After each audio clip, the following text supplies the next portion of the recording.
Welcome to the Rugby Bits podcast. We've had finals week. The URC has a new champion. The Premiership has a new champion. World Test Cricket has a new champion. Kooks might be the new mayor of London. We're going to hear about all of that and more this from this week's rugby. We have Kooks' adventures in the UK. We have the URC and Premiership to go through. We have some Springbok squad changes as well. Shaun, Kooks, yeah, are all joining me today. There's a lot to get through, guys. I think let's just rip the band-aid off, at least from my side. Let's just start with the worst part of the weekend from a South African perspective, which was the URC final and the Bulls.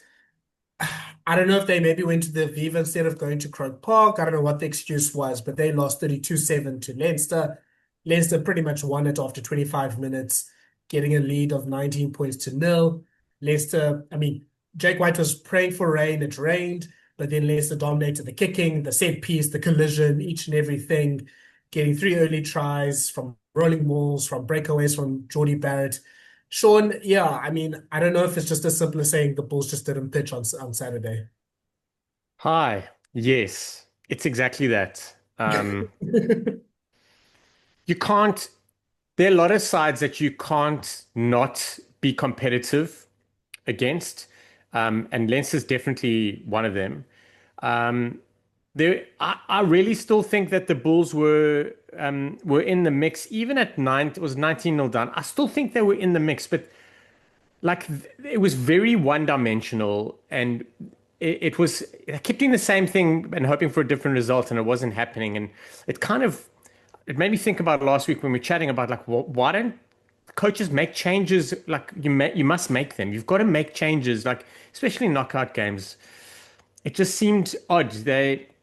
Leinster were incredible. I think that's probably first and foremost. Leinster was so good. Leinster didn't allow the Bulls anywhere.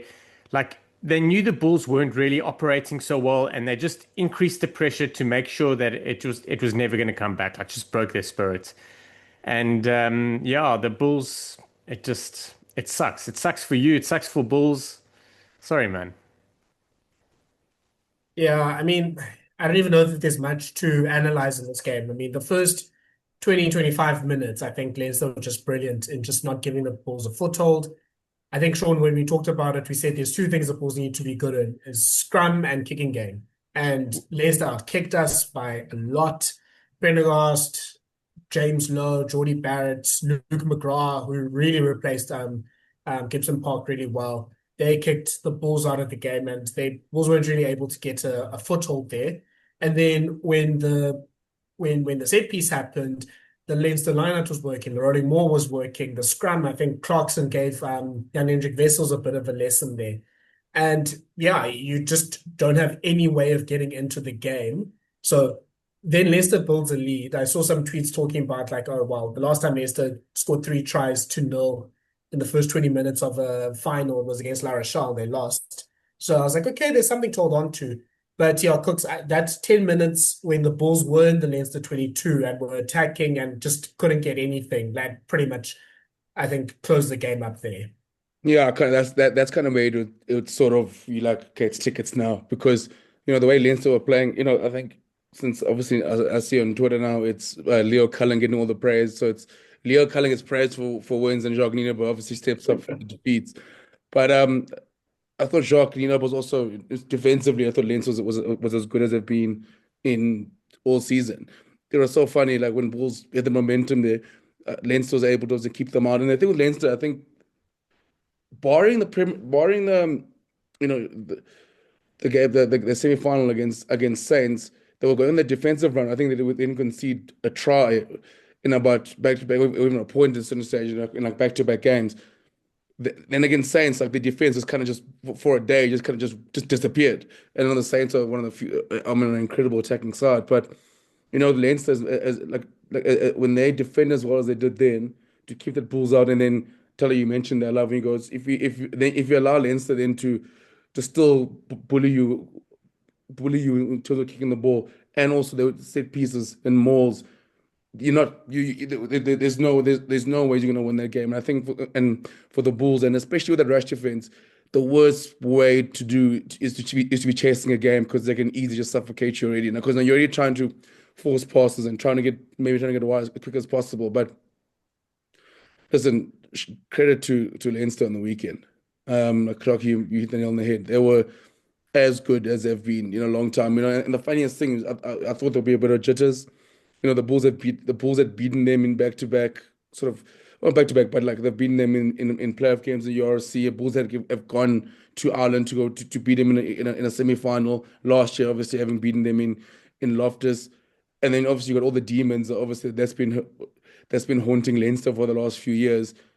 To go out there and put in that sort of performance, oh geez, they were so good. And then, but it's so funny because also at 22-0, it kind of doesn't do too much justice in the game, because I thought the Bulls also did have chances, but Leinster were just as good defensively in keeping them out. So Thala, it's a tough loss. I feel for you. So I saw the Bulls players at the airport this morning when landing back from the UK. Just tough guys were. And I spoke to Keegan Johannes, and the guys are saying that they got a 5-week break. Obviously, guys on Springbok. For them, it's just so fun with the Bulls, because it's 3 finals losses now, and they're knocking on the door, and funny enough, Jake like unveils all those signings for then like the Jan Serfontein, and then obviously Hendrikse, and then those signings will still keep the Bulls in the mix next year. Which is for you as a Bulls fan, it is exciting. But oh man, I just think out of all the finals you've played in, this is probably the one you go like, probably not as frustrating, because I think Lens was just too good. Yeah. I'm happy to give, sorry, Shaun, I'm happy to give my rankings of worst losses, because you forget in those 3 URC losses, there's a Currie Cup loss against the Sharks, which was so inexplicable. The semi-final loss, I should say. And then there was that Rainbow Cup final loss against Benetton as well. Yeah, this loss made me feel worse about last year, because I was like, okay, this is what you should do when you host a team that comes in from overseas. You should actually like batter them, and the Bulls weren't able to do that. Sharky? Yeah, so like I want to ask questions. The Bulls, it very much seemed like it was business as usual. Like, it didn't seem like there was anything really that they were going to do to combat a Leinster side. It seemed very much like we're going to impose our own game, and that's kind of plan A, B, and C. It really felt that there wasn't a plan to unpack a good Leinster side. Leinster are very likely going to be good somewhere along the line. They were good, but it freaks me out, because there should have been a better plan. Like, what did the Bulls do that was different to anything? This is a final. You do need to plan for Leinster. Like, how did they just roll out the same thing? Were they forced into that? Because you're going to have a different defense.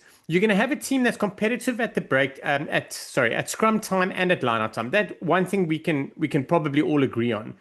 But like, you've got to, there didn't seem to be anything different. It was the same of like trying to scrum, trying to win the line-out, trying to just send the big boys down, and then Villy's going to come in at 10 and something's going to happen. And that's what frustrated me the most. Was it didn't seem like there was anything different. And you've got to have an option. You have to try something different. You're 19-0 down at halftime. Try something different. You have to. What's the worst going to happen? You're going to concede another try. Okay, sweet. It was always going to happen in the previous game plan. So, like, let's look at something. Let's try and open them up, change it up, make them think about something. Because Leinster are a side that they're a snowball side. They start little, and then the more it goes right, the more it just compounds on them, and they're like, oh no, we're going to just steamroll everyone. And if you give them all of that, they're going to destroy you. Yeah, I think, Shaun, to answer your question, I think there's a few factors. One, I think the start I don't think the Bulls were expecting to be 14-0 down or 19-0 down, never mind all those early tries. I'm sorry to interrupt you. If you're going to go 19-0 down, go 19-0 down early. At least you have time. Yeah. Yes, you've got time to fix and evaluate and manage and get your way back in the game. Yeah. We'll talk about the Prem final. I think the big difference there was, Leicester Tigers were kind of in the same position. but their bench was able to give impact, and Cheika trusted the bench. I think that's the point that you're making, Shaun, Yeah. that maybe you just throw on Keegan Giannis. You're not getting anything from Wilson, throw in Giannis to just be a different game manager. You throw in maybe Aka van der Merwe a bit earlier, but I mean, yeah, it didn't really work out that way. Like, you try something different. But I think the second thing, and I mean, we discussed it in the preview, was, yeah, those losses of not having Anacom and Low really made an impact, because it just felt like no one really could, get over the advantage line for the Bulls. And then losing Kobus Visa during the course of the game, now you're probably your three of your top four, maybe, ball carriers are out. And it did become like, okay, they're going this sort of one pass from nine type of rugby. They're not really able to make any sort of like meters and get over the advantage line. So yeah, there's no real reason for how tight the Bulls are playing. It's not too surprising. The Bulls play like this away from home. At home, they are playing like, the prime, like Hurricanes or whatever you want to call it. They throw the ball around. They're trying to get to 50 points, and they don't really mind if you get to 45 when they win. And then away from home, they become this like traditional test team. And that's fine, but that doesn't work when you now are 2-3 tries behind, because that means you need a change of approach. You need to do something a bit different.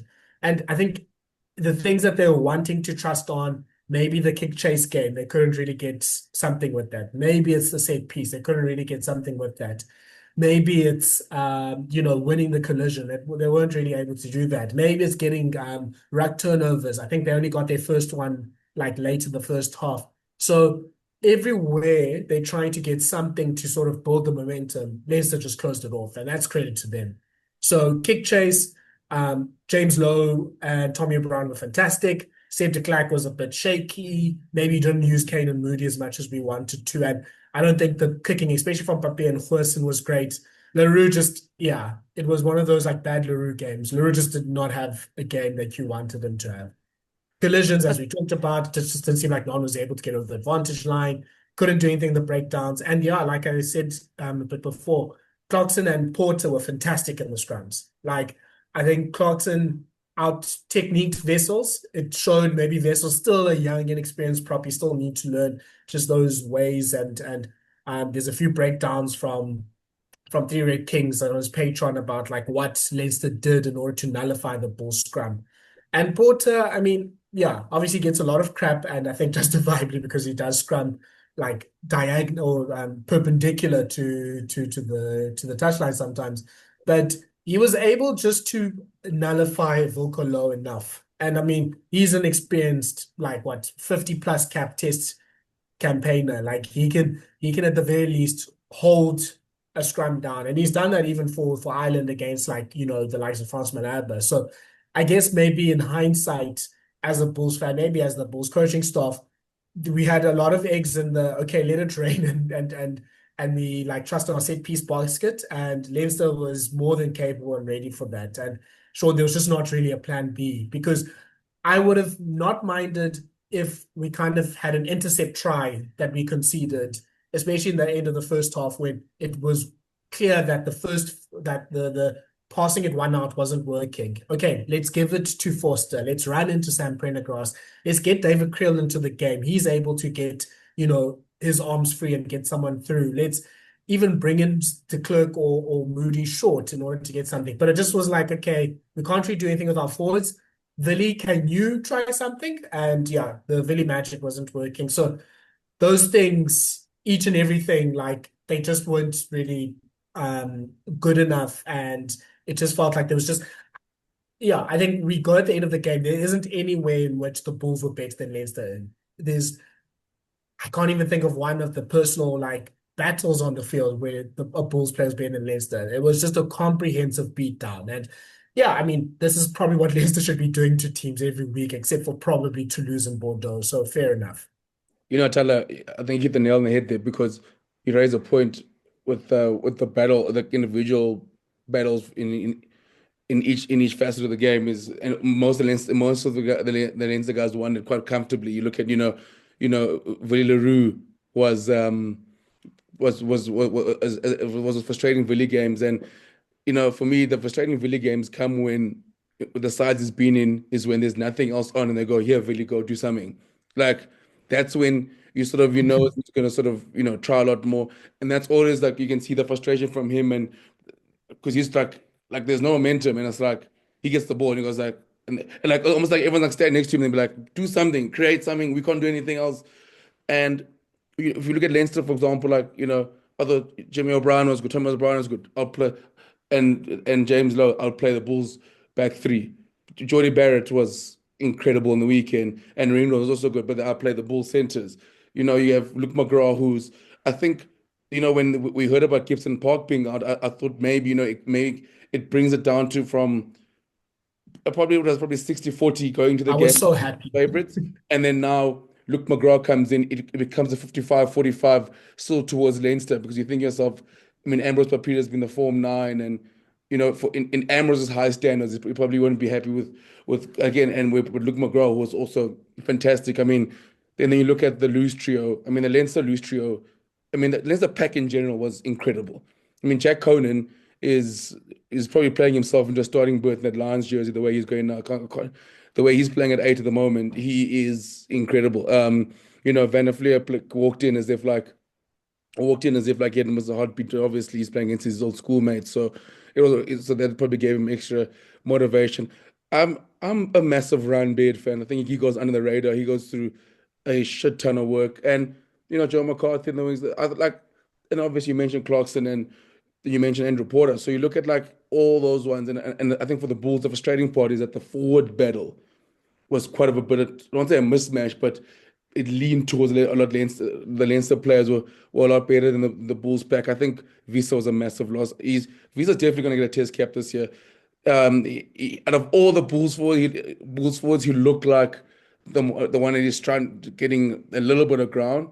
And then, guys, like I do feel for Jake and the frustration for Jake, like, and the Bulls have been dealing with injuries to key players the whole season, which is actually like a testament. I mean, the depth they've eventually created. They've gone from kicking Johannes as a to find a way to play 10. I mean, Veli has played 10, and I just think obviously the Goose probably is not at 100%, and then now you're losing a Low and Hanekom. I think that also was like a bridge too far. Like, if everyone like we needed you want to be full strength for that, and especially against the Jack Conan and that, like, so that's just the frustrating thing for the Bulls, is that like out of all those key positional battles, there's not one area you go like the Bulls have some sort of ascendancy.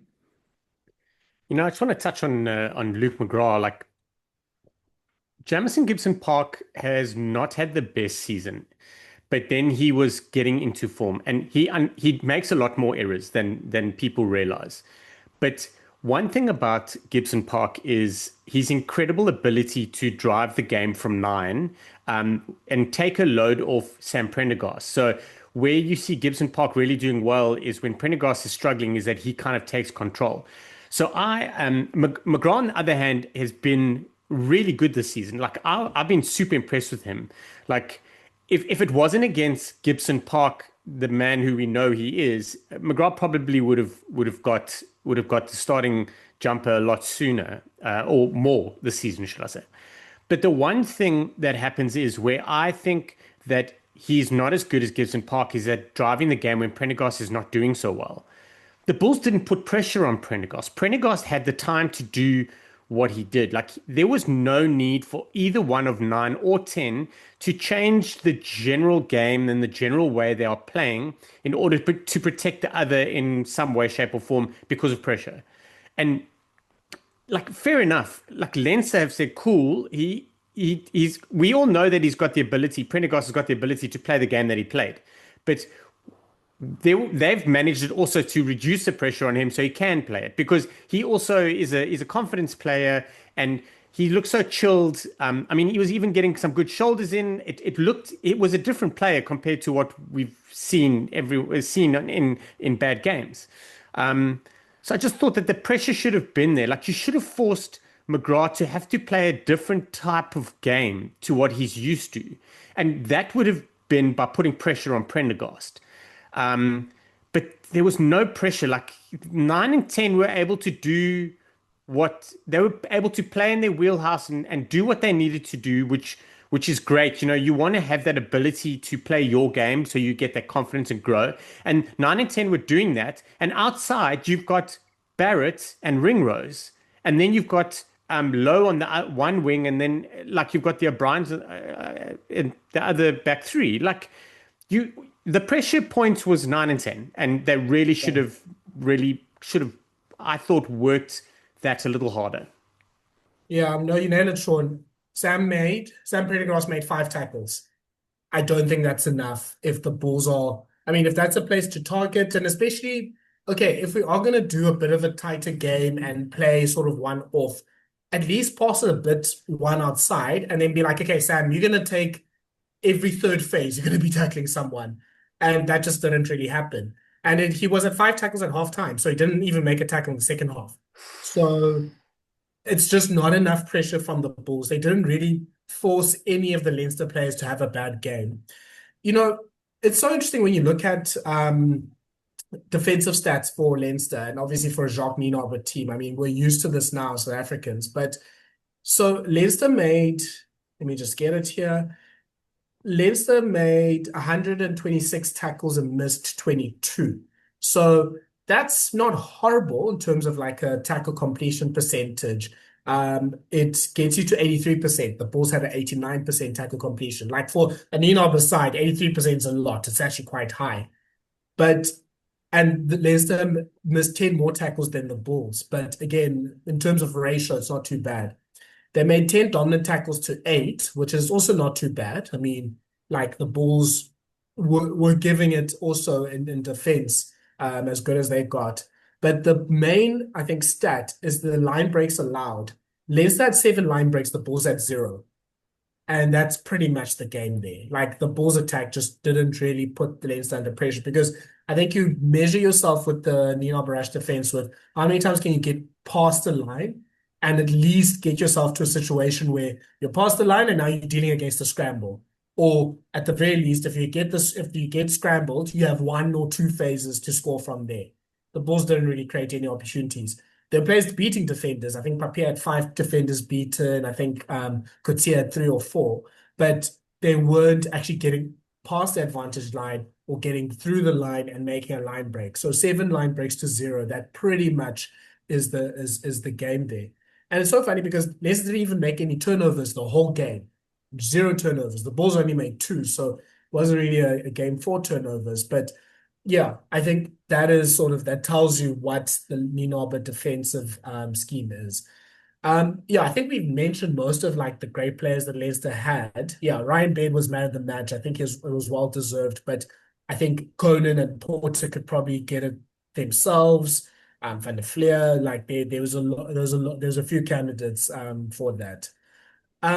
Just a few things from the game. Shaun, the moment when Leicester's getting a scrum penalty and it's in the first half, and Prendergast gets the ball, it's in his half, and he hits an absolutely perfect kick after Pirati blows the whistle. And then Pirati says, okay, we're not actually going to play the penalty. We're going to just go to the 50-22 because I blew the whistle by mistake. That was hilarious. Yeah. Like if that goes against you, you hate it. But if it goes for you, you love it. As a neutral, I think you probably kind of want that thing to happen more, you know? I think he just sat back and he looked at it and he was like, holy smokes, that was just incredible. Like, how can I not, this guy's not going to get credit where he deserves. So let's just play that. Forget I blew the whistle. But yeah, that was incredible. Like, so, just such a beautiful torpedo. Obviously, the flight of the ball is completely different. So it goes comfortably over de Klerk's head. I think it was de Klerk. It was just amazing. Like it was so well struck and such a good kick that it made de Klerk look out of position. And that's that's quite Yeah, that was brilliant. Kooks, I love the tradition that the URC has built with the medal presentations. This time, Leinster had a club trying to get their names. the Clontarf Bulls, and they were the club presenting the winners with their medals. And it's a club that deals with children with mental incapacities and especially Down syndrome. And yeah, I mean, the Stormers started this a few finals ago, and I love that this has now become a URC thing. And yeah, that was a fantastic moment. And I mean, the Clontarf Bulls, they're now my favorite Bulls team, at least for the next 2 weeks. So yeah, shout out to them as well. Or until the next final. Yeah, until the next final. Fair enough. No, it is cool. It is cool, Thala. I think it was a great touch, and the fact that now it's almost becoming unique to URC is what you want. But for me, it just sums up like where the URC is. Like it's another stellar season they put together.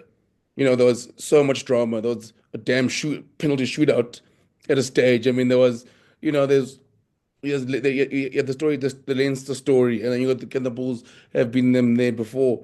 Then you got like all of this, and obviously like again, I saw the Leinster guys obviously have because of sliding on the change rooms, but no one was sliding into the trophy, like the top 14 one, because the URC trophy is quite big. It might cause damage if you slide into that thing. But again, for me, like that's more touches shows with the URCs at the moment. It's 4 great years it's had, and if people sit there like and because when the competition's kind of in its round robin phase and people kind of in South Africa we still miss a good old Super Rugby and things like that. I look back. It's 4 years of good competition. No one thought Leinster would be the 4th side to win it. Like there was never a thought. And then like next year, like there's still gonna be more stories. Like you'd expect a Glasgow to be back in the mixer. You'd expect an Ulster to bounce back. You expect the Bulls to bounce back. Sharks are gonna get better. Lions will break Rian's heart again. So like there's like you expect all these cool stories again. But for me, that when I saw that, I'm like, it just summed up how amazing the URC and how cool the URC has been. And they try things, sorry, there's origin weeks and things like that. So they're always trying to find cool ways in the season, like to make the competition even better. So I just hats off to the guys at the URC for another great season. Yeah. So Leinster start their defense of their URC championship with a game in Cape Town against the Stormers. So yeah, that'll be something to look forward to. That's a great Rhys Ruddock, 15. That's going to be after a Lions tour and a November series. Well, no November series, but yeah, because it's September. But yeah, like of course. Stormers fans don't mind me. I'm thinking Super Rugby, 1st of February. I'm like, ooh. Well, like in my mind is you think like every time Leinster's been on tour to Africa, it's been at the end of the season. Now it's like at the start, and like I wonder, I don't think we'll see many players in that from many. I mean, the Stormers also will have all of their players. The Springboks going to still be involved with the rugby championship. So basically it's gonna be the Rhys Ruddock All Stars versus the Angelo Davis All Stars, basically. In Stellenbosch. Yeah, I think just put that game in Stellenbosch rather. I think that's what it deserves. Yeah, Shaun, did you think the Leinster players were happy enough? It doesn't seem like they were that happy with the URC. I was just like, I felt like these guys should have been a bit more joyous with the fact that they finally got a trophy for the first time in 3 years. I'd said to you that no matter what happened this season after they lost that Champions Cup semi-final, no matter what would happen this season, the season would be a fail. And I really feel that they're not going to. They'll look back at this and not be like we won a URC. They'll look back at it like we didn't make the Champions Cup final. So yeah, it seemed like it. I do also think that I think it was inevitable even at halftime for them. Like they knew that they were going to go on and do it. Like they were never put under pressure. They were never forced to alter anything about their game plan or face new pictures in front of them. It was all the same shit, different day, So I think that, but also it's a bit weird. It was a bit subdued. I know I've been giving them a lot of shit, but I'm glad that they won it. Like they needed to win it because things are going to change for them from next year, I think. it's a different vibe next year. They're not going to be steamrolling anyone come knockouts again. You know, I think they might go deep again in terms of a season performance, but come knockouts, they're still a little bit shaky and nervous. So yeah, so it could just have been relief, you know, like it could really just have been like, phew, we did it. Or maybe just all going up to Geordie going, you know, we're sorry about the first one, but here's the second one. Yeah. That's Jordie Barrett's first domestic title since the Mitre 10 Cup. So that's also quite interesting. And yeah, also a great way to send off Cian Healy. So yeah, I'm happy for them in that respect. Yeah, I mean, look, I think we're gonna try next week in a bit of a quiet week to sort of do reviews of the season. I think, yeah, I mean, the Bulls, I think, will take this in some ways, but yeah, I mean, another loss, like yeah, that will haunt them as well. So we'll see, and hopefully, yeah, a certain Mr. Pollard, you know, hopefully without the intercepts, can also help us get over the line next week. But yeah, speaking of, I think let's transition to We get some like fancy music because like this is huge. This is huge. Yeah, I don't even know if I should just say, Kooks, just tell us about your whole week in England. Maybe that's the best way to do it. But yeah, Kooks, I mean, you were in the UK for the World Test Championship. I think we can get back to that a bit later. But tell us about your Saturday, because you also found yourself at Twickenham for the Premiership final. So yeah, you're the man on the ground. How was it? How was the game? You saw Finn Russell intercept. You saw him lift a trophy. Yeah, that's what, the first or second time he's lifted a trophy ever. So yeah, that's obviously a rare moment as well. So how was that experience for you? The Calcutta Cup. Hey, Doesn't to be fair, he's lifted two already the season. I mean, I must say Saturday was well. I mean, obviously I'd gone over to watch the cricket, and then I'd managed to get a ticket for the Prem final. And obviously it was quite stressed before, because you're like, okay, what did the cricket? Obviously, it's day 4, and the cricket, it could sort of stretch over to day 5, and then obviously it's gonna be hard to go to Twickenham, but it worked out perfectly that I had enough time to go cricket in the morning and then Twickenham in the afternoon, and it was so cool. I mean, I must say, like, Saturday was probably one of the best like sporting days I've probably ever had. I mean, I don't think many people will count as saying have done Lords and Twickenham at sort of the same day, home of cricket and Yeah. HC Rugby HQ on the exact same day.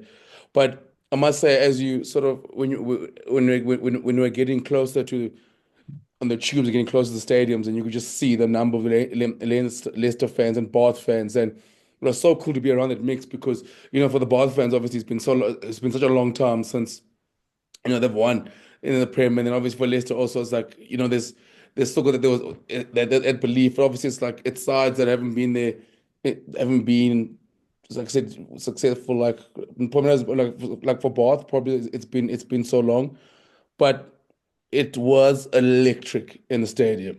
81,000 people. 81,000 people sitting there. I mean, Twickenham is incredible. I mean, it was absolutely electric. I mean, the amount of cheering and singing, and and obviously as the game went on, it was also like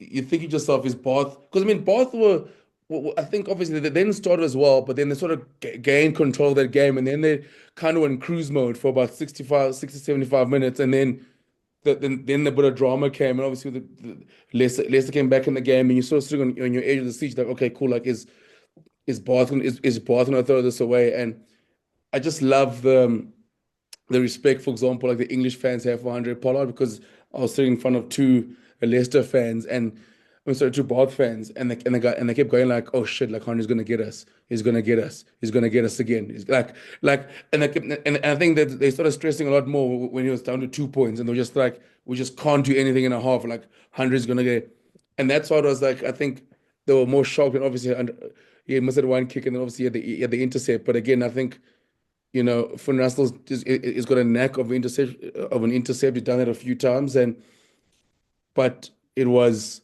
incredible. The Bath fans. I mean, you talk about Thala, for the Leinster players that had the relief of like winning. Let me tell you, those Bath players are the complete opposite. I mean, you look at them. Obviously, the stadium. I mean, the trophy parade that they've had. I mean, I'm sure I'm sure they spend plenty of time in Twickenham, but it was incredible. Finn, I mean, everything I've said about him, he just got amplified live. Oh, he was so good. I mean, when was it? There was a stage when like you got the ball. There was a massive rush from from Leicester, and you sort of you almost read the rush, stepped on the inside, and then offloaded, and then led to a line break. And I was like, come on now. I was like, and it was just like obviously we were sitting behind the pole, so I was sitting behind the rush, like sort of where Finn got it, and the rush Finn's in front, so you kind of had the perfect view for it. And I was like, this guy's a joke, man. And no, it was an incredible day out. Shame. I mean, obviously, I think for Dan Coles, and it's such a shitty ending for his career. Obviously, to get that yellow card, but I mean, what a day out and what a final. Yeah, Cooks, I mean, I'm fully jealous just hearing your whole experience of that. I think it's a brilliant like occasion to be part of. And yeah, I mean, especially because it's a neutral ground final as well. So I think it's a nice mix of like, Yeah, of the crowd. And I mean, I'm sure there's because I think for these games, people come like even if your team is not qualified. So like you have probably Saints fans and whatever Exeter fans as well. So it's a nice little mix and match of like just people celebrating rugby as well.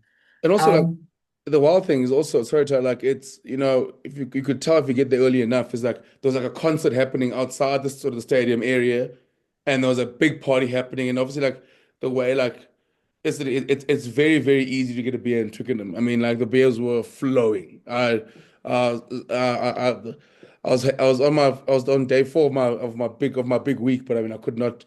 I mean there's still the Guinnesses. They took a big knock at Twickenham, and our mates were buying 2 at a time. So because we trying to stock up for the half, but then we stayed for it afterwards, and it was a proper celebration. And I must say, like, 'cause, like you tell you all right, because it's a neutral final. I mean, maybe something we're not used to because we're normally used to like the team comes number one, gets chosen. You can see the neutral final. You're right. It's a proper celebration of rugby. It's everyone's trying to have a good day out, and the Premiership obviously makes sure that they'll be different. And obviously there was some English fans didn't like the guitar version of the God Save the Queen. I thought felt super bowly, um, but um, but it was cool. I mean, it was a proper celebration. You can see like it's such a great day out, and there's flares, fireworks, everything. It's a proper day out, and I think it makes you appreciate why. Yes, obviously you want to be the home side that gets to host a final like we do, like in the URC, but you kind of also see what a neutral final means and what for the Leinster and the Bath fans what a day out to Twickenham means.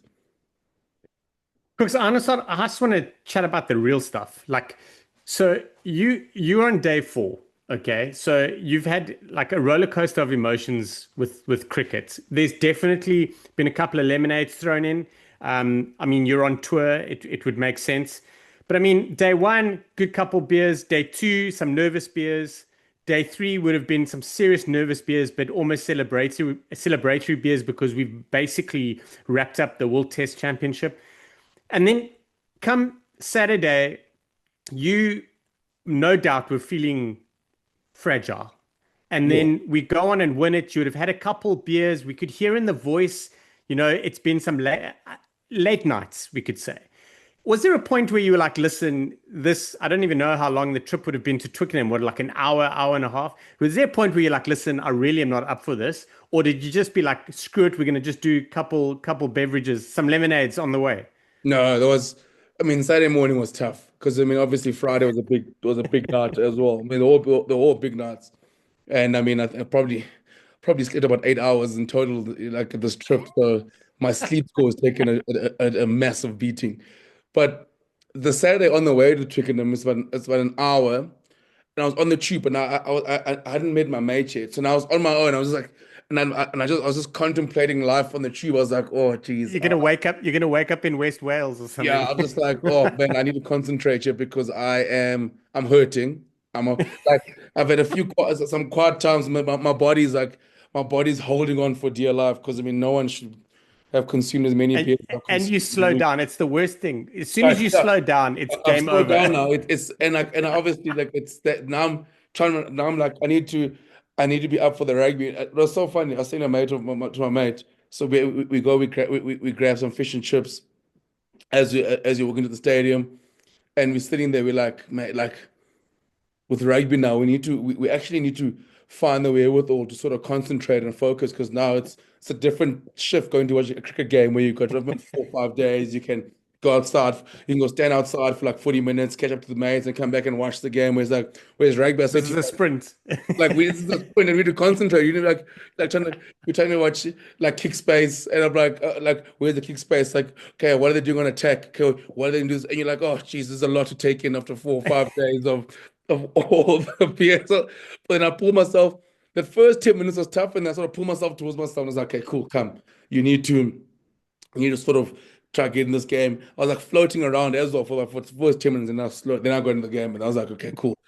And then when you finished, and you're like, I was saying to my mate, as we finished that beers on Saturday, we're trying to rush back to this pub where the approaches were, and we're getting back, and then my mate says to me, and he goes, in the line of this, he says to me like, did you remember me hurting my hamstring, or were you running this week? So I'm like, no. And he goes, I think I pulled my hamstring out, but I don't know where, and I don't know how. And I said to him like, I've got no idea like why you ever pulled hamstring. And then we get to, I meet up with my brother. We get to the pub with the Proteas where that came.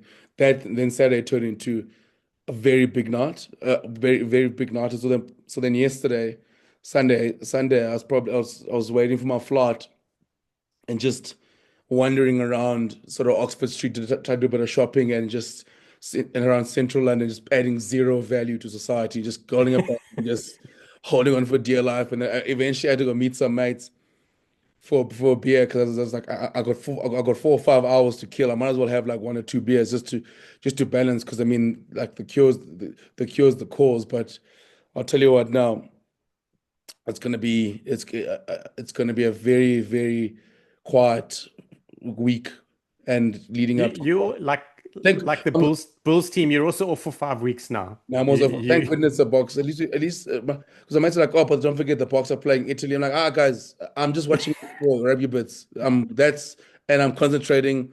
My next big sporting, I saw myself is when you play the All Blacks. I think I'm gonna watch every single beer now with a glass of water. I mean, every single rugby game now with a glass of water, because listen, this tour took everything out of me. The emotional roller coaster must have been wild, because I can just imagine on Saturday on your way to Twickenham, you definitely hit a patch where you're like, there's a moment I can turn this corner and just go and have a nap for a couple of hours, you know. The problem then you got to deal with rugby and. If I'd napped, and another thing, when you nap for a couple of hours for the game, I would have woken up at like 10 in the evening. Like you would have woken up in time to pack up and go to your flight the next day. My nap would have been like would have been like 10 hours, but it was like no. The only thing that carried me through was okay, Finn Russell's going to be there, and then my mate goes, "Oh, it's gonna be so shit if he like gets injured in the first minute." I'm like, "Why would you hold that seat?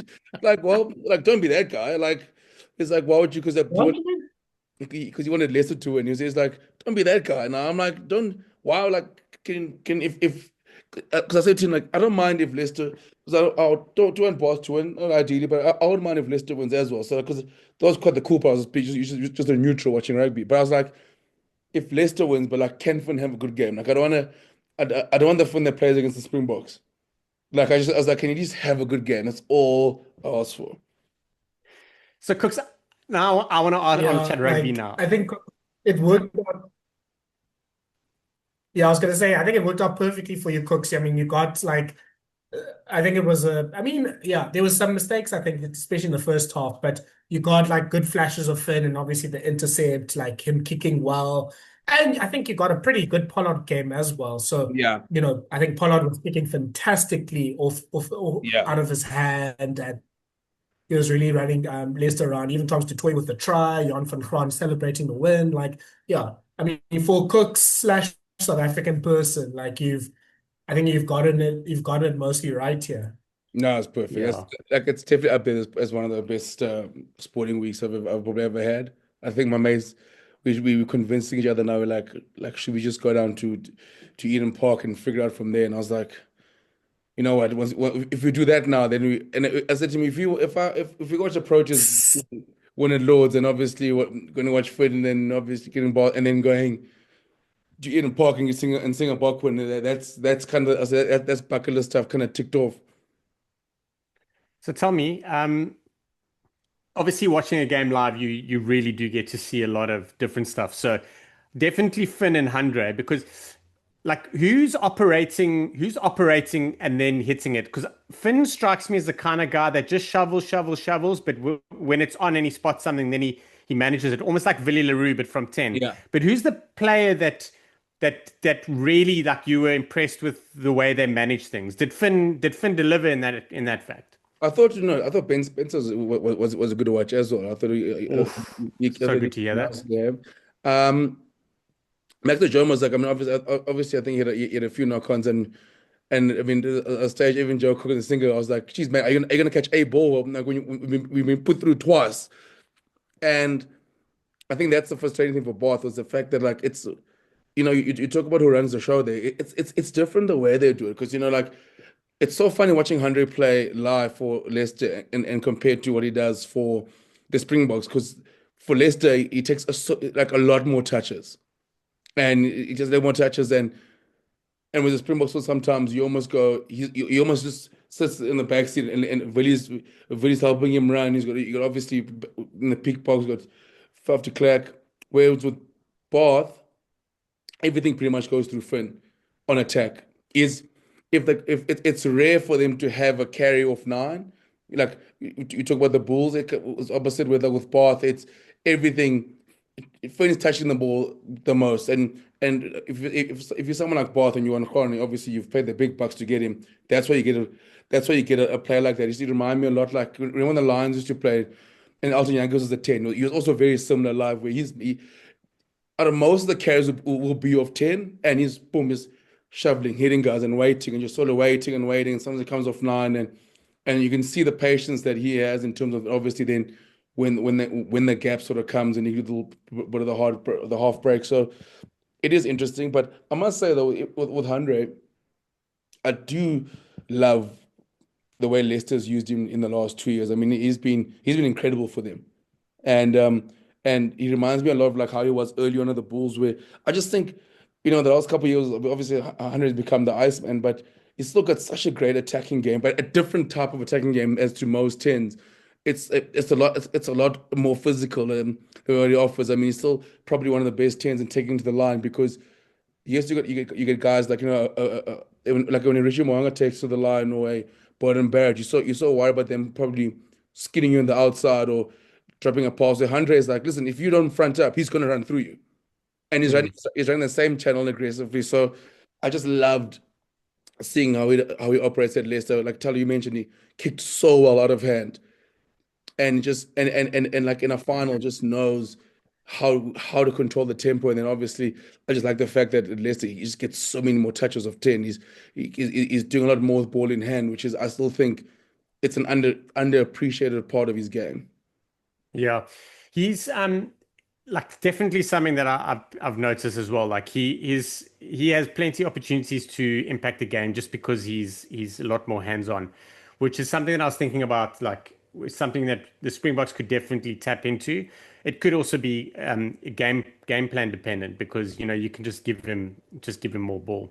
But you mentioned Big Joe and Horse, well, not Horse, but like Cognisiga and Muir. Like Bath have definitely started using their wingers, who are both really big, impactful guys. During the course of the season, they've actually been bringing them in more, and I saw it a lot in this final. Like they were running off their wing and just coming in to almost set a platform.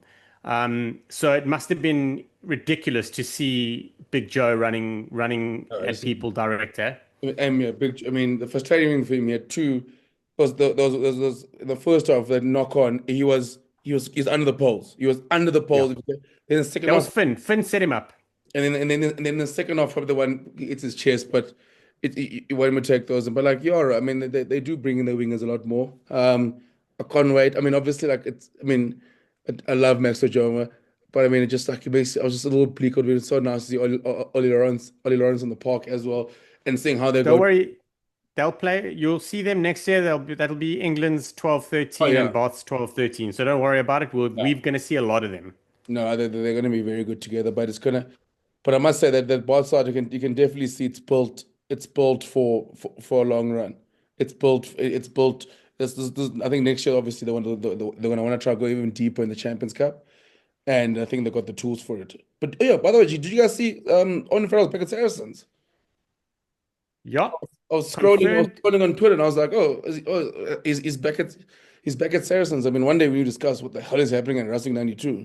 We also like, I think that's the right question because everyone is like, if you look at headlines, they're like, oh, another big name doesn't produce in the top 14. I think the bigger question is what sort of shitstorm, like, how horrible is that environment that these guys are not adding value? Because if you can't have someone like Sia Khaleesi or Owen Farrell add value to your side, then there's something else wrong. It's not them, you know.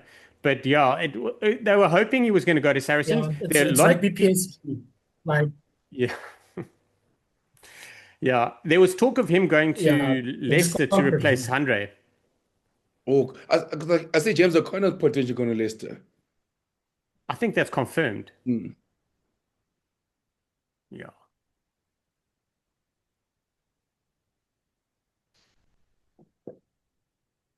Yeah.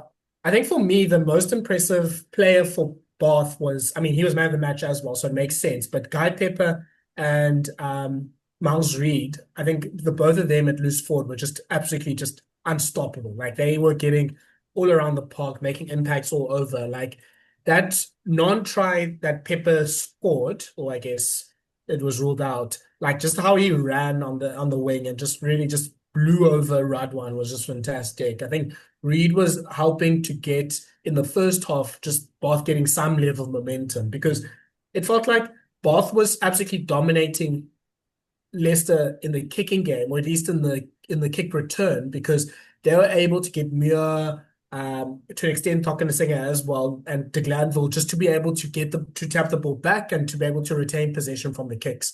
So then they were playing a lot in the Leicester half. And even though Tigers had the advantage with their set piece, their scrum was fantastic, and I think Nicky Smith really did a number on poor Thomas du Toit. Bath was able to get into the halves, but they just weren't able to finish their chances. And I think it was just Reed that was just able to be the only one that seemed to be able to catch the ball, and the only one that was just getting them past the advantage line. And then by the time Bath was able to get themselves to score before and after half time, they were able to build enough of a gap that obviously was the reason why they got the match in the end. But yeah, I think the Bath loose forwards, yeah, there were a big difference in the game because you are expecting, I think, especially from having someone like Tommy Rafael and having Henry Liebenberg, like not that they had bad games, but I think they were maybe just sort of outmaneuvered there by the Tigers, by the Bath loose forwards. And maybe that probably was the difference between the two teams at the end of the game. Because when Ilioni came on in the second half or late in the second half, geez, he was making an impact. But it felt like maybe at the starting loose trio, it was the Bath Lucies that had the wood over the Tigers ones. Yeah, just a word on Iliani. He's kind of been like that every single time I've seen him. He makes an impact every time. You know, it doesn't seem like he's playing a complete impact role, even though he performs like that. I'd like to see him start a little bit more. But on the Bath setup, I was very interested to see how they manage that because we're so used to seeing Coetzee and player in jumper number 23 coming off the bench and just really dominating, and their Lucy's were kind of with Underhill there, they were pretty settled. So there was a lot of like chopping and changing. Is the one thing is I think that Van Kraan will be super grateful about is that he actually had a few games to manage, like to see how he wanted to incorporate his loose trio and his bench loose trio. So that was interesting. Reed almost had to start. I was surprised when he started, to be honest, but he almost had to start after that performance he put on in the semi-final. Like he's been just ridiculous. He's got this amazing sort of jump out of a tackle. Like he kind of runs lateral and then he has a little jump when you get your hands on his legs. So it's very interesting. Pepper is brilliant. He made Radwan look average.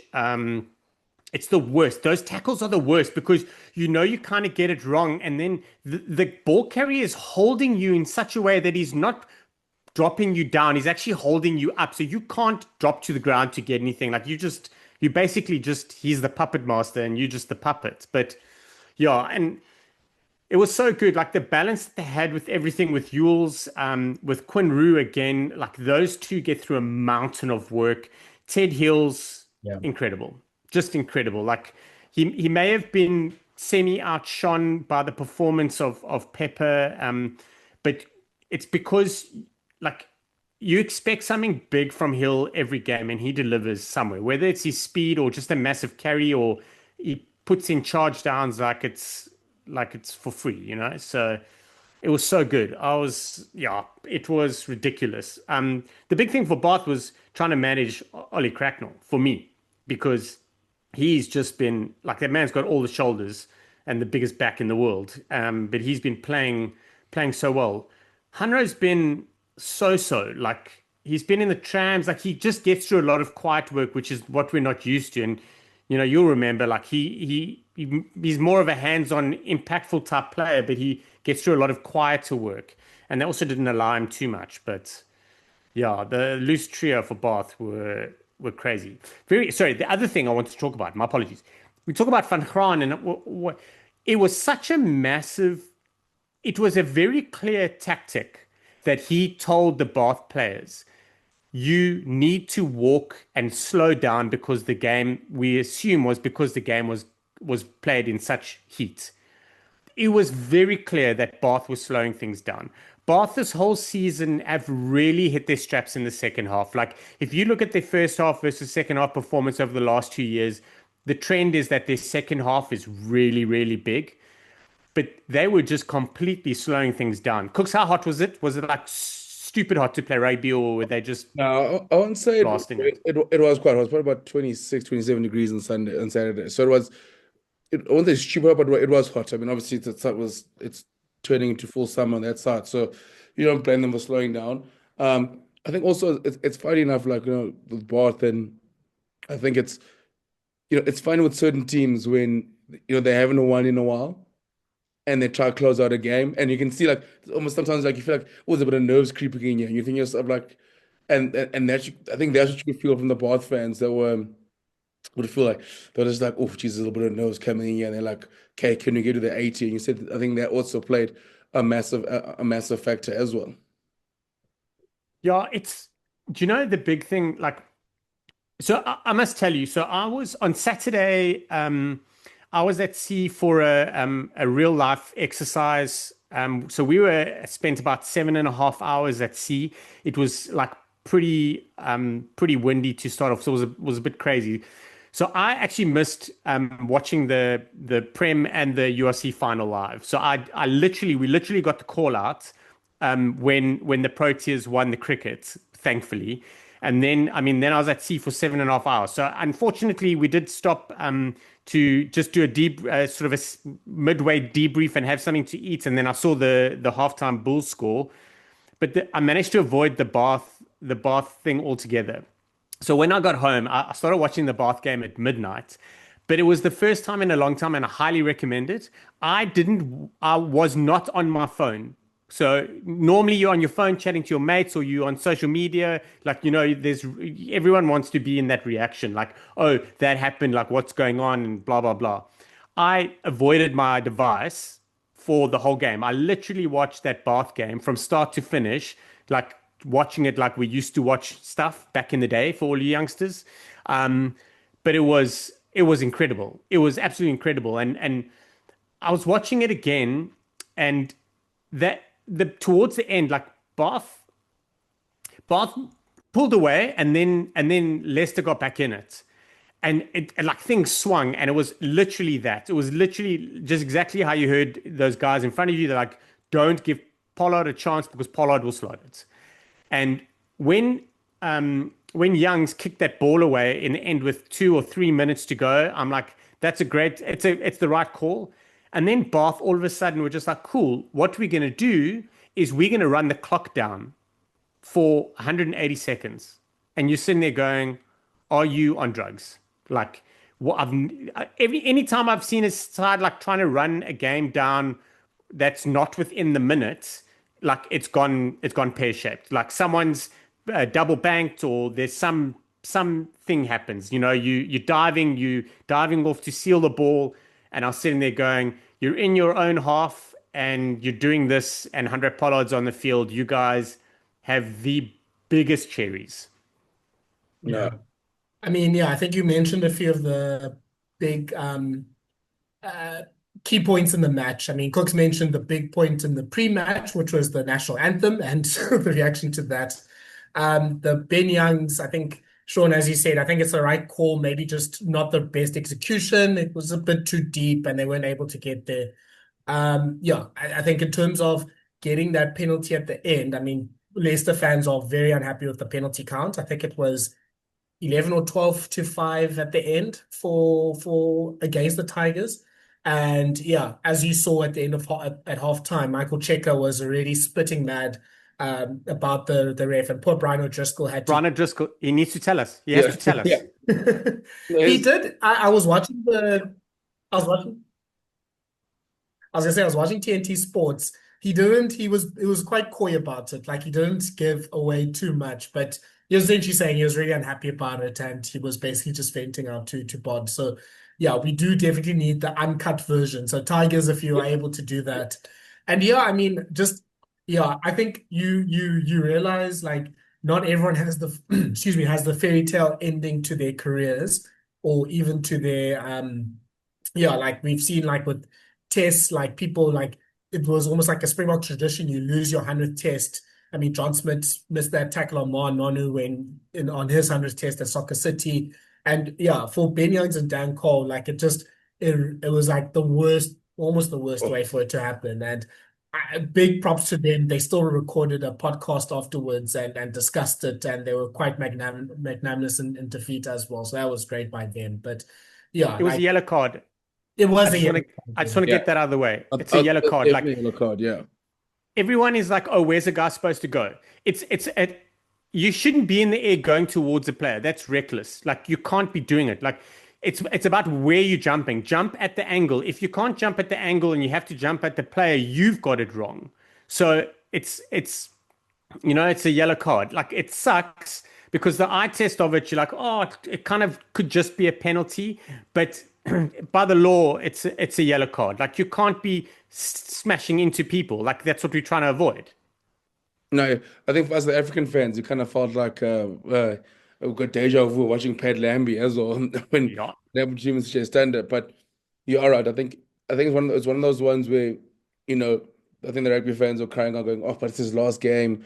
Like the ref should have understood." You like, unfortunately, you can't make calls based on that, and it was definitely a yellow card. Yeah. Okay, I think let's move quickly to just to finish off on just some squad updates for the Springboks. Yeah, quite a bit has happened in terms of just the Springbok squad. Some players have been assessed as injured. But I think the main headlines is Boan Venter from Edinburgh has got into the squad because there's a bit of a loose head crisis with Gerard Steenkamp and Tutuko Mtunu both injured. Also in the injury list is Jan Augustus and Peter Steph Tutoy. You have Jaden Jordan Hendrikse and Lucanio Am. You have Jaden Jordan Hendrikse. They've been dropped from the squad. Kooks, yeah, what is the big sort of takeaway from the squad? Because there's quite a few things. It's still a big squad, still a 45-man squad. But yeah, there's some positions you're looking at, and there's a bit of a raised eyebrow as to who actually will be playing for the Boks when the tests come. Yeah, 100%. I think obviously the injuries is frustrating. I really wanted to see Troki get a chance. I think his form has been so good, and my worry is, like you look at someone like with did they say it was an injury or with or he's just been released? I didn't see that it was an injury. I think they said injury. Oh, good. Good, because I think I like obviously that narrative better. I think with Jordan and Jaden, I think Jaden is the big one. I think obviously the frustrating thing with Jaden Hendrikse is that he's not sort of gotten back to that form he had, probably say about 2022 when it looked like he had taken that jersey from Faf. And obviously we know he's had a shit ton of injuries, and but he just feels like he hasn't. He's not being able to get back there. I mean, I've always felt like out of all the scrum offs he had, he was probably the best all round scrum half we had. But unfortunately, like for why his form is not justified. To me, to be honest with you, like I look at some of those calls, I look at nine. I really want the Springboks to give Grant Williams the keys at nine. I think he's our best scrum half. And I think it's time, like, it's like, yes, obviously he's an incredible super sub. And I just think it's time for him to play 60 minutes and be our starter. I think, you do have the experience of, Kobus Reinach and Faf de Klerk. But I think you look at last year, I mean, the form that Grant Williams was in, I mean, he was incredible.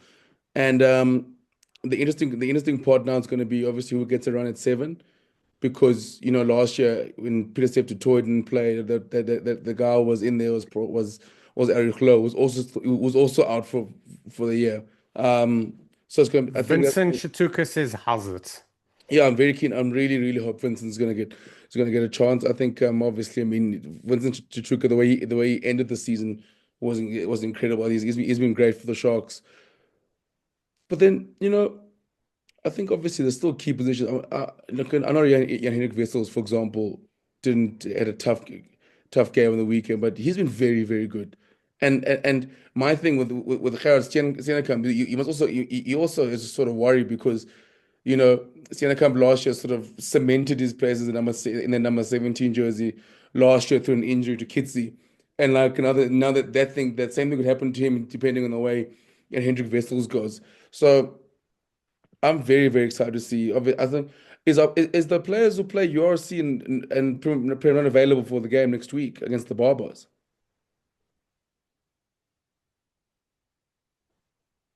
Because I know I because think obviously so. I think it's outside. It's not outside the test window, but I'm very keen to see who we go in that Barbars game. Obviously, I think it would definitely be a lot more experimental sort of side.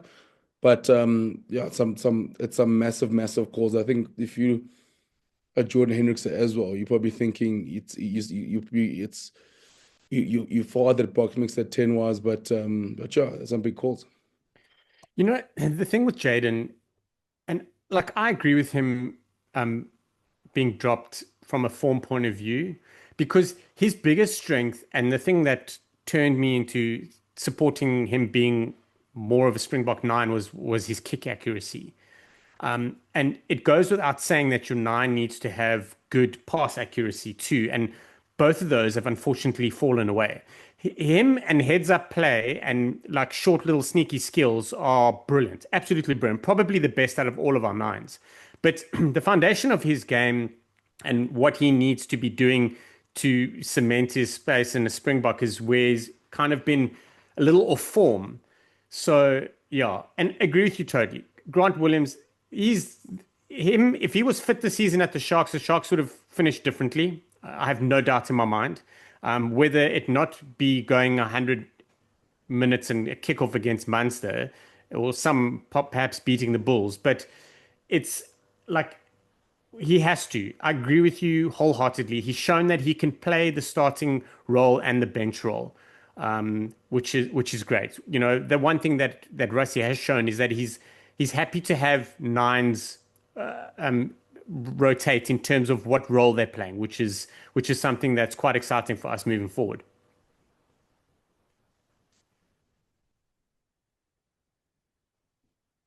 What I wonder is, yeah, like this also, because it's not just Williams and Faf and Reinach that are ahead of Hendrikse, which you can understand. It's also Monie van der Berg. So it's quite a big endorsement on van der Berg as well. I mean, he had a chance last year with the Springboks. I don't think he played that well. I don't think he was like necessarily hitting the lights out. So he gets a chance again to try and establish himself. Maybe we'll see if he gets at least one of the Barbarians and one of these July test matches. So it's quite interesting to see how in flux the scrum of position is. I think Kooks is right. Grant Williams is he's in the 23, whether you want him as an impact player or starting player, that's up to the coaches. He's unfortunately though injured until I think mid-July, so I don't think we'll see him until maybe the Georgia game apparently. But yeah, then I think it's between Jaden has to sort of lift up his form. We'll see. I mean, I won't be surprised if he gets put back into the squad either late in July or for the rugby championship.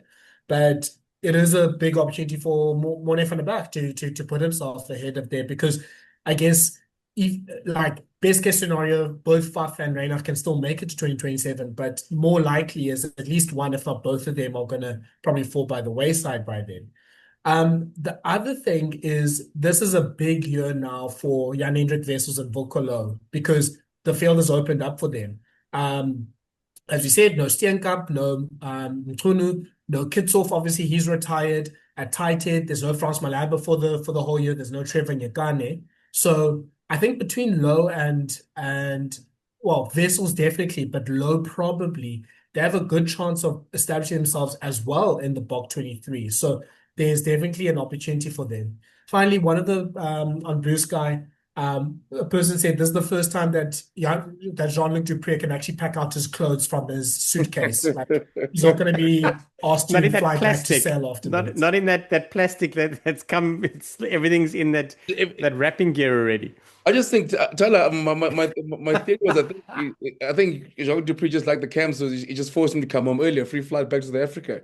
You know, just got the family down here already, but like I like to tell the family, listen, I'm just gonna go do a quick camp for like a week, probably get released again. So, whatever happens is if Jean-Luc Dupré, like I think he might just have to get a cap in one of these games, is just as a service, as of thank you for the last few years I've been holding bags, like just Rassie just so he doesn't go to England. Just so Rassie's used over 50 players. Like, come on, Rassie, like surely can give Jean-Luc Dupré a cap somewhere, please, Rassie. Lemon's been putting in the Lord's work here, but wasn't it the Beast? Wasn't the Beast the longest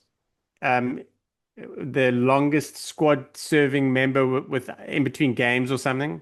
Wasn't it the Beast? There was someone that had like attended 2 or 3 things and still not got another cap. Oh man, I feel because that's a tough one. But totally all right. I think tight head. So for me, I think for me, like obviously we'll get into box season soon. I just think tight head and that third choice hooker is probably the 2 big positions I look at, especially forwards wise for Springboks this season, and potentially like that third choice tight. I mean, Lou said with obviously like Hendrik Wessels can swing both ways. I do think now that maybe hooker, Lou said is probably his best position, but Hendrik Wessels, I mean, he can cement. But for me, tight head is massive because Vincent Koch obviously is not the youngest. Thomas du Toit has a chance now to settle into that jersey, and Volkolo as well. Thomas du Toit probably just at the end of the season probably wasn't scramming as well as you would like, but Volkolo, I mean, I still think he should have been player of it's a URC player of the year. I think he's been incredible this year, and that third choice hooker position. I mean, I feel like the last 3 years, whoever gets that chance to be the third choice hooker just forgets how to play rugby. Like that's been like the frustrating thing. Like you look at Groby's shame. Like he was leading the pack and then like had the highest URC accuracy for throwing, and then got to the box and I was like, oh man, like where's that guy? Like you couldn't. And then like you look up, obviously we saw that with Dweba and Hendrikse fitness come on. So guys, someone has to be out there. Like Dion Fourie is ready to come back and step up if needs be. But like, can someone just can a hooker just grab a hold of that jersey, or let's not force Jan Hendrik Wessels was third choice hooker last year at the Bulls and third choice Lucy at the Bulls last year to come in and that's how bad the stocks got like in that jersey. Like Dweba had a chance. Under Yuko Fento was reserved for the Stormers, and he was getting a chance. So someone surely has to decide like they want to be the third choice hooker. And like Bonk is also getting quite old. Like Bonk was in the 30s as well. Like there's a jersey they're waiting. So I really think it does concern me. So I do think that we need to, if you sort of hooker and tied, especially now in this, before you go to New Zealand, I think that's gonna be key for me. Yeah, I think there's there's a lot of questions to answer. The backline, I think, will be interesting as well. There's a bit of there's no real specialized 13s. I mean, it's just Jesse Kriel essentially. So there's a chance, I guess, for either Kane and Moody, Ethan Hooker, maybe David Willems, so It's the year of Ethan Hooker, Tyler. I think So you have Hooker. it's the year of Hooker. Like I think as you could cement his play. I love him at 12 as well. I would love, and I think, but I love him at 12 as well. I just think it just shows maybe I'd rather go Ethan Hooker in there and Jesse Kriel as our 13s for this first couple games. I don't see Russie moving away from giving Moody another chance at 13. Like I don't agree with it. I agree with you. I think Hooker's the answer now. We've got enough wingers. We don't need him to play wing. 13 is more important. So maybe they will run through a cycle of Moody and Hooker for a couple games to see what they want. I have a sneaky suspicion that Hooker will take to 13 a lot quicker and be less teething problems. But that will allow us more time to let Moody, integrate in. I do think there's value of having Moody as a 13 option. I really do. I just don't think we need to Rico Ioane him. I think he needs to play wing and he's good enough to be there. I think Hooker's probably the best shot. Yeah, that's the perfect comparison. I don't want we don't want Shaun hating on Canan Moody for the rest of his career. So please, guys, don't do this to him. Dude, that could do anything. He will not be treated like Rico. That was the worst decision by Rico's coaches. Just so I think just to round up very quickly, Kooks, happy with the Crusaders versus Chiefs final. So Crusaders are now hosting it because the Chiefs lost the first knockout game. They lost a knockout game. It doesn't make any sense to me. Just give teams a bye. That's all you gotta do. Come first, get a bye, and then let everyone else play each other. How do you lose a knockout game and then host a semi-final? Like, make that make sense to me. So, like, your reward for losing is that I'm all for if you say you lose, for example, and then maybe you play away. But like to host a semi-final, and now all of a sudden the seeds change in the knockout. So now are we playing tennis? Like, do seasons change ever? Like, how does the Chiefs like go the whole year dominating the competition? They're like losing. They're like, okay, cool. Now Crusaders are back to number one. Like, I'm sure the guys the poor guys in Christchurch were probably trying to book leave. They're like, oh, Chris, what? At least we know for finals week we shouldn't be working because we've come second. But no, this stupid ranking and this stupid system that makes no fucking sense. Why would you? I don't understand why you play a season for so long. Just give them a bye. It solves all issues. If you don't play the quarterfinal and then a bye. Thank goodness that Blues actually won. Then last week we actually got to watch, because then the Blues didn't win. We would have watched two sides play a quarterfinal where they both go through. Well, like the Canes and Brumbies game would have, like what? Like that game would have been so funny because like if I'm the Canes or the Brumbies, I'm like, guys, let's just not take each other for 80 minutes because there's no point in us getting injured. We're playing next week, but to be fair, like Chiefs and Crusaders have been the best side, but the Chiefs lost. Like how?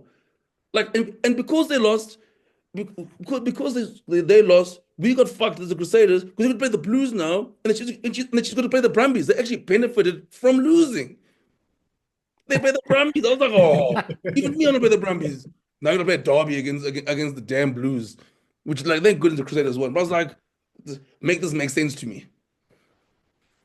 I would rather listen. I know that people probably think, oh, but the Blues had a tougher season. I'm like, I get that, but I still want to play a Derby. Like, oh, give me the Brumbies any day of the week. Like in New Zealand, like those guys never win in a playoff game. It's like probably like the fifth straight semi-final loss in New Zealand. Now the Chiefs get those guys who couldn't win a playoff game in New Zealand. Now Cristiano's gonna play the Blues. Guys, we kind of it's like having the World Cup and you're like, you know what? The Bucks have been good for 4 years. Like if they lose a quarterfinal, guess what? Stick in the semi-final, guys. Like rugby. How it has been so good the whole season, and they ruined about this stupid format, which makes no sense. Ranking systems and seedings. Like, what did we do from February to May? Like, so that whole 3 months went fuck all, basically. Oh, I was having a good day, Shock, and you reminded me of that. Kooks, welcome back, bro. I missed you. Oh man, we needed this. This is Kooks' sobering. The thing that sobered Kooks up from his trip. Shaun, just very quickly to finish off. I mean, top 14 update.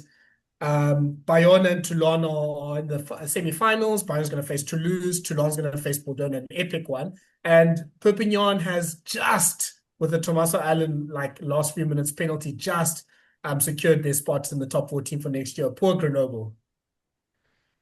It was pretty wild. I was super impressed with Bayonne. I just really wish. I suppose I was going to say I really wish they weren't facing Toulouse, but to be fair, it's Toulouse or Bordeaux, so whatever. Much of a muchness for any side, but I'd love Bayonne to have a good game this weekend. You know, if they got to win, they got to win. Toulon are a side that I have a sneaky suspicion will be. I think they'll be pretty handy. They are playing away, which is not ideal for them. But I think in the future, I was chatting to my mate from Bath. He was just saying, listen, I really want to hold on to Finn Russell after next season when his contract expires. And he's like, you look at all the stuff happening at Bath with the trophy tour. You don't get that in Toulouse and blah, blah, blah. I was like, yeah, but you get it in Toulon.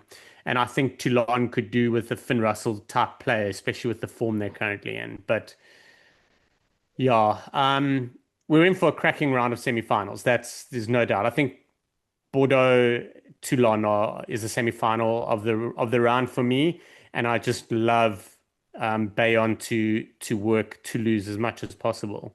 But yeah, when is Blair Kinghorn now going to report to the Lions tour? The 15th of July? Because I mean, yes, for the third test. Jeepers, top 14 guys. Those guys, we need to have a conversation with those guys. I'm sorry. Semi-final the 20th of June. It's like the middle of summer. That's why Willis didn't make the Lions tour, because they're like, listen, we can't have our 8 and our 15 not available. Oh, jeepers. That's a shame. This is why I feel bad. Also, I wasn't here a few weeks ago, when they mentioned when French rugby was just I think what French rugby was my favorite thing of the year, when they're like, you know what, we get all you guys complaining about what you've done by not sending players in New Zealand. So what we'll do is we'll give you 5. That's what we'll do. We'll give you 5. I was like, fuck these ones. Rather not send anyone. We'll give you 5. And also in the 5 it depends what we do. The game, the final. And I'm sure there's probably a bye before the final, because the final's probably going to be in July sometime. A week before the round 1. Yeah, we those 5 guys, even when they get in New Zealand, they probably play the second test anyway, because they've not been in the squad anyway. So it's like, hey man, you'll catch them in New Zealand, you'll catch them just for vibes. If I was them, I was sent to Pond as as a for one test, just to be an ambassador, just walk around West Park Stadium, just waving to the fans, hey guys, you guys have never seen me before in the Southern Hemisphere, so I come to say hi, and then he just leaves again. But I would do. I just think if I'm the French, I'll just keep fucking with World Rugby. Next year, watch them book a series against the Springboks, and they'll be like, hey, we're gonna give you 3 guys. Sorry, hey, sorry, nothing we can do. The beauty of French rugby. Kooks, you want to have a conversation with them to change their format, they'll probably just laugh at you and tell you no. I think that's basically how the conversation will go. No, no thanks. We'll stick with having Canal Plus, having all of our matches on every week. 100%. The fact that the French national side is actually getting in the way of the top 14 probably drives them crazy. International rugby is why are we doing this? Yeah, they joined it 10 years ago when the French national team was basically irrelevant, and now they actually have to be like, oh man, these guys are actually ruining our flow here, man. We can't schedule top 14 games in Six Nations weeks anymore. Yeah, exactly. No, just for the first 2 rounds, and then we back up. Yeah, I think gents, let's end it there. Yeah, lots to look forward to. We didn't even mention, but the Lions are playing their first game this week, playing on Friday night against Argentina. We have top 40 semi-finals, we have Super Rugby finals. Everything is starting to come to a head. And yeah, we'll see. I think Kooks will let's end it also for Kooks' sake so I can get some rest after a big few days. Yeah, so please follow us on our social media platforms, see whatever rugby updates we have. Yeah, get game updates and all the news that's happening. Like and share, subscribe to the podcast on Spotify, on YouTube as well. You can see our faces there. Cooks actually looked not too bad for someone that's been drinking for pretty much 5 days straight. So you can watch that as well. And yeah, I mean, it's international season now, so we're going to lift it up once Cooks and Shaun have their rests and can move their things around. We have a Barbarians game to look forward to. We have the Italy and Georgia games. We have the Lions series. So there's going to be a lot to talk about here. So thank you, everyone. We're going to see you next time. Thank you. Bye-bye. Cheers, guys. Ciao, ciao.